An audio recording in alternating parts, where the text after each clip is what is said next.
First of all, we will go through the instructions to use this DVD. Users of Windows Vista 7 and 8 should log in as administrator for correct operation of this DVD. Follow the instructions that appear on the screen. This is an interactive multimedia DVD. We will now understand the methods of operating this DVD. At the bottom right-hand side of your screen, here, you will see these small icons. You will proceed further in the DVD by clicking any one of them. This icon is the symbol of home. You will reach the home scene by clicking this icon, where all the icons used in this film are available. From there, you can go to any part of the film. You can also reach the home scene by pressing the home key on your keyboard. This icon is the rewind symbol. By clicking here, you will go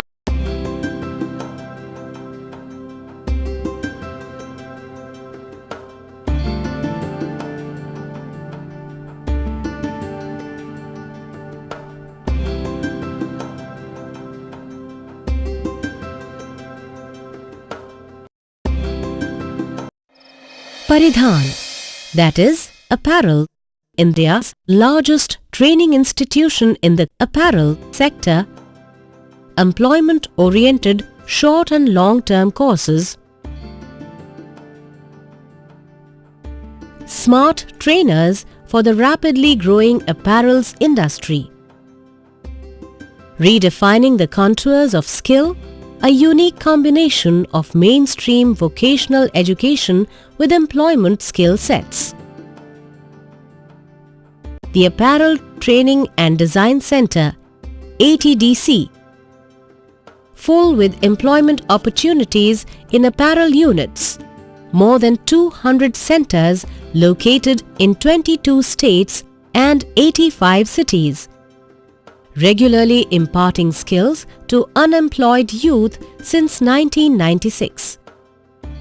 The only institution providing employment to more and more people in garment manufacturing.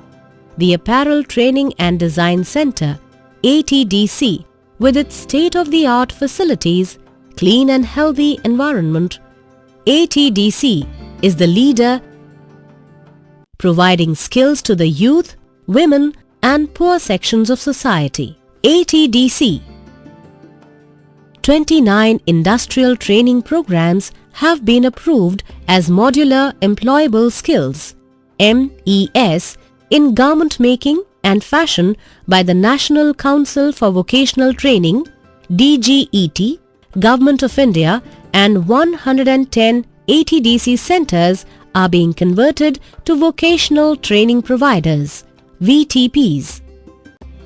3 Training of Trainers Academies have also been set up to strengthen these advancing programs. With the objective of reskilling, upskilling and new skilling (RUN), ATDC also runs 1-year long-term courses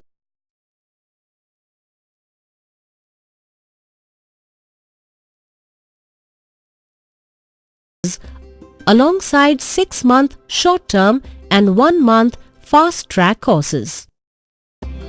Come, let us join hands with the winner of ASSOCHAM's Best Vocational Training Institution for 2014 and UK India Skills Forum Award for 2011 to reach this Hunar Ki Hunkar to every corner of the world.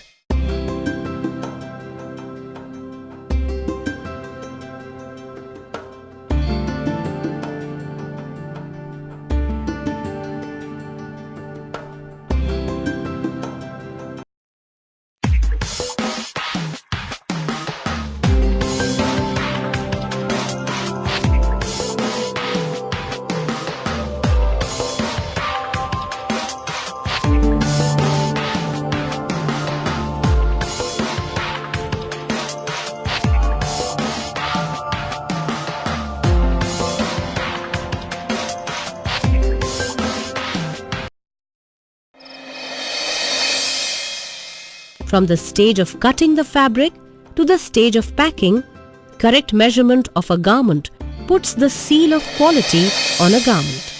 Now, take a look at this. This is a measuring tape. Normally, it is also called an inch tape. Why? Because measurement can be taken in inches. But, in fact, this tape is used for measurement. Therefore, its correct name is measuring tape. Let us learn something about this measuring tape. Measuring tapes can be of many types: plastic, cloth, rubber, metal, fiber, glass, etc. Measuring tapes used in the garment industry are usually made of fiber. These tapes have units in inches on one side and centimeters on the other side. For working in the garment industry, it is very essential to understand measuring tapes and their units, that is, inches and centimeters. Now take a good look at this. On the side of inches, there are many lines before the number 1. These are made for measuring 1/16th of an inch. Now let us turn the tape to the other side. Now, let us try to understand the centimeter. After understanding these units of measurement, suppose you want to measure 3.5 centimeters of a fabric. Place a mark where you... Understanding a size chart is closely in relation to garments. Size charts are representations of numeric measurement. Horizontal torso measurement provides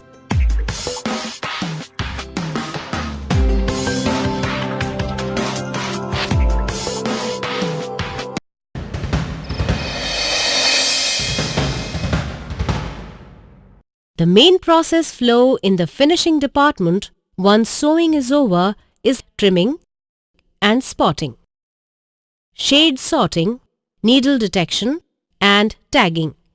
Let us now understand each of them in detail. Thread trimming is the first operation in the finishing department. Garments coming from the sewing floor often have extra untrimmed threads left which need to be trimmed to ensure a clean look for the garment and also to make it comfortable to the wearer. Most trimming is required in areas of the garment where stitches are present. This could be done systematically as per the standard operating procedure. Specialized tools and equipment are available for the thread suction machine is used to suck the extra loose threads that may get stuck to the garment. If thread trimming is not done carefully, after thread trimming, the garment is now ready for removing spots. Greasy stains, as the name suggests, are. The person who does the actual spotting is called the spotter. Many fabrics that the spotter handles are expensive. In case of doubt whether a spot, sight is the most important and the quickest way to identify a spot or stain. By feeling the spots, we can check. Solvent tests are used to determine. Now that we know what causes spots and how they are, spotting gun is used for removing spots from various garments. Spotting brushes help to break up stains so that spotting agents can penetrate in and around the stains. The spatula is made of stainless steel, bone or ivory and is about 1 inch wide and 5 inches long. A thick, heavy chamois is often used for absorbing water and spotting solutions as they are removed from fabrics. Cheesecloth, because of its softness and absorbing quality, use a magnifying glass when in doubt. Now let us see the methods of removing stains. Sponge method is both the sponging cloth, stain on wool, silk or any. In the open width form, the In the rope form, fabrics are put in keyers and are subjected to treatment with the stain removers of required strength by circulation. Shade is an important attribute of a garment. Every color has its shade. Nature is full of examples of such shades. Similarly, there are many shades of a color in a fabric. Shade sorting identifies fabrics of the same color. A shade of color may vary from lot to lot. The first approach to shade sorting is to have an original standard. The second approach, the shade band approved. Please keep in mind, we now come to the needle detector, one of the most important inspection equipment in quality control of sewn products. Needle detector is employed to provide the final check of the garments. It is used to detect metal in any form in the garment to assure safety of the wearer. Many reputed brands support it under their metal-free policy. This policy is aimed at eliminating any opportunity for metal pieces like broken needles from any source to contaminate the clothing.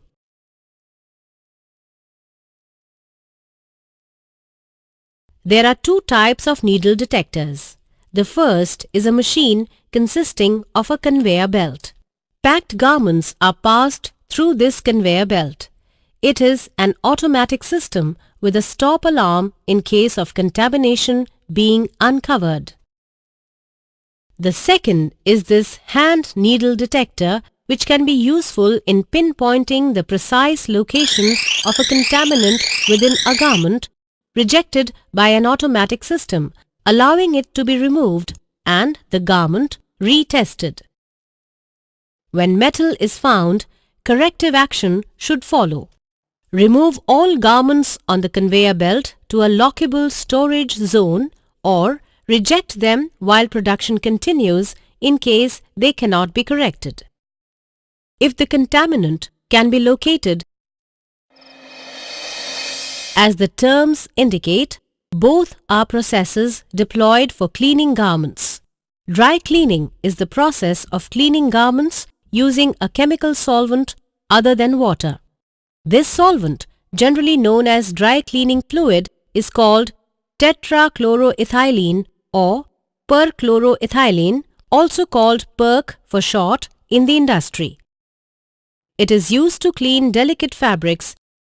Garment washing cleans the garment mainly with the use of water. It is an economical way to shrink or expand the product. Artwork is applied on the garment after washing because, firstly, it makes it easier to apply such artwork as screen print, batik, garment paints, etc. Washing garments may have some after effects also. In appearance, some garments may still be dirty, stained, discolored. The next most important process in the finishing department after washing is pressing or ironing. Here we have initial ironing and final ironing. It is the process to deform or reform fibers, yarns and fabrics in order to achieve a desired effect. What is the purpose of pressing? First of all, ironing is done to smooth away unwanted creases and crush marks which occur as a result of operator handling.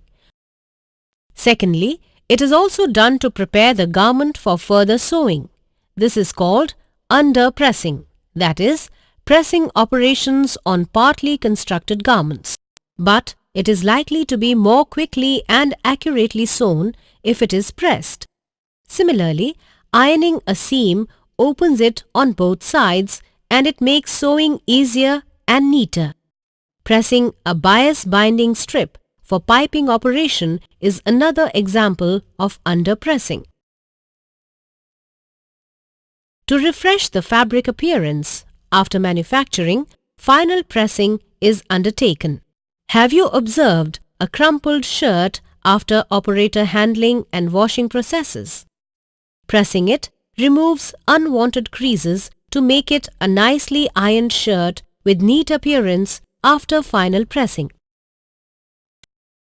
A pressing or Look at this iron closely. The steam release button is pressed to release the steam from the base of the iron. Now let us take a closer look at the working table. Let us begin with the bottom, lower parts first, and work our way to the top. The most prominent, it is attached to a fan, also called the impeller, which creates vacuum. The sponge sheet is used to keep the suction uniform throughout the table. This fabric has to be changed timely as it gets dirty. The fabric also assists in uniform suction. Just at the side of this, you can see the flexible wire stand which helps in making the iron reach the other extreme end of the table without letting the steam and power line coming in contact with the iron box. Now take a look at the boiler. This also has an on-off switch for operating it. Let us now see how the machine is operated. First, fill the boiler up to the required level. Do not exceed the required level. Pick up the garment and align it on the pressing table. Switch on the machine. Hold the iron and bring it to the garment. Press the suction button using the right foot. Turn the garment and press the suction button using the right foot as before. Now, let us briefly see how a shirt is ironed in a garment factory. The ironing should start from the collar on the back side like this. Press the collar with one hand while pulling the collar gently with the other hand. Keep pressing the vacuum pedal. Flip the shirt over and iron the side of the collar that will be visible. Press out all the wrinkles that may have appeared while pressing the other side. Then, flatten the front of the right arm out and iron that. The final stage before garments are shipped out to the buyer has now arrived. Packaging. It is an activity at the end of the production line of enclosing or protecting products for distribution, storage, sale, and use. It protects, preserves, transports, informs, conveniences, markets, and sells. For understanding the basics of packaging, we need to familiarize ourselves with two aspects: the materials used and the types of packing. There are at least 6 types of packing materials: polybags, folding support materials, clips, hangers, garment packing boxes, and cartons. Let us understand each of these in slight detail. Polybags are used to pack apparel in the production end to protect garments from stains and dust prior to shipping, or at the retail end to display products in a store. The sizes of polybags for merchandise vary as per buyer specifications. Header bag is a type of polybag which has a 1 to 2 inch header with seal beneath it to allow for separation between bag and hanging area, and a hole is put through it to allow for hanging on a display hook. Staple packs are groups of bags stapled at the lip, and back flip bag is another type. Resealable tape closure bag is a self-seal bag with a tape on the lip, enabling the bag to be closed and reopened many times. After polybags, let us take a look at the other materials. Folding support material is useful in folding of the garments. It provides a presentable look, insulation from shock, and retains the desired shape. Clips provide a hold on the garment to retain the desired fold. A clothes hanger, a carton, also called a box. Cartons require certain standards to be adhered. Carton size must be chosen to closely fit the volume of contents within so that merchandise is not crushed into them. If cartons of varying sizes are used, second-hand cartons, metal staples, metal strapping closures, and polypropylene strapping must not be used to seal cartons. Cartons should be glued or taped closed. For packaging, the supplier can use flat-packed merchandise or hanging merchandise.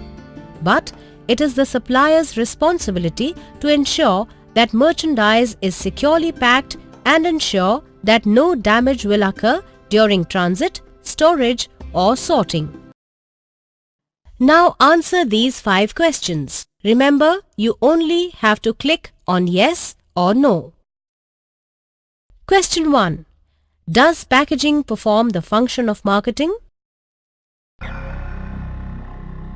Absolutely right. Yes, packaging also performs the marketing function for the contents inside it. Question 2.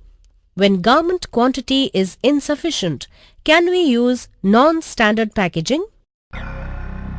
Absolutely right. No, you must always use standard packaging as prescribed by the buyer. Question 3. Is it necessary that cartons must be of the same size, irrespective of the size of the garments inside? Absolutely right.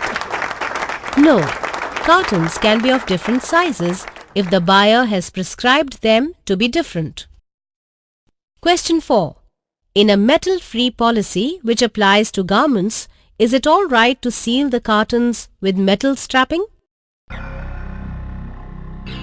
Oh, that's a wrong answer.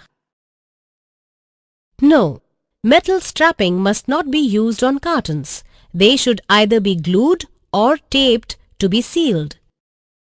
Question 5. Folding support material should never be used in packaging garments. Is that right?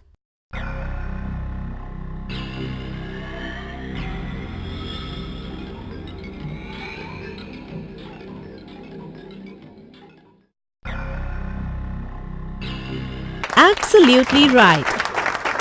No, folding support material helps to maintain a presentable look of the garment and keeps it in shape.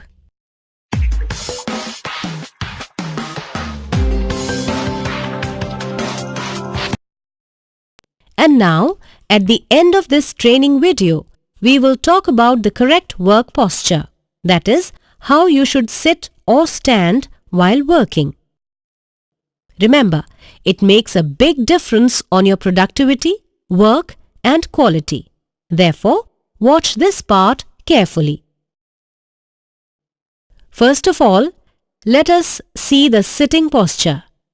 Following steps should be taken to maintain the correct posture while sewing. Always keep the back straight while working. Keep the knees bent and knees should be slightly lower than hips with the seat tilted forward if possible. Keep the chin up with the head centered over the shoulders. Relax your shoulders, tuck in your stomach. Avoid slouching forward. Do not stand in one position for long. Checker should have sufficient light on the table to observe the shade variation and other defects. A slanted table is recommended for the inspection rather than a flat one. Checker should follow the recommended posture for standing position as shown in the film, otherwise, height of the table should also be as recommended in the film. The task of inspection is a precision work and needs concentration. Organize the work so that the usual operations are within easy reach. There are other matters besides these which you must keep in mind. While working in a factory, the checker must always wear shoes or slippers.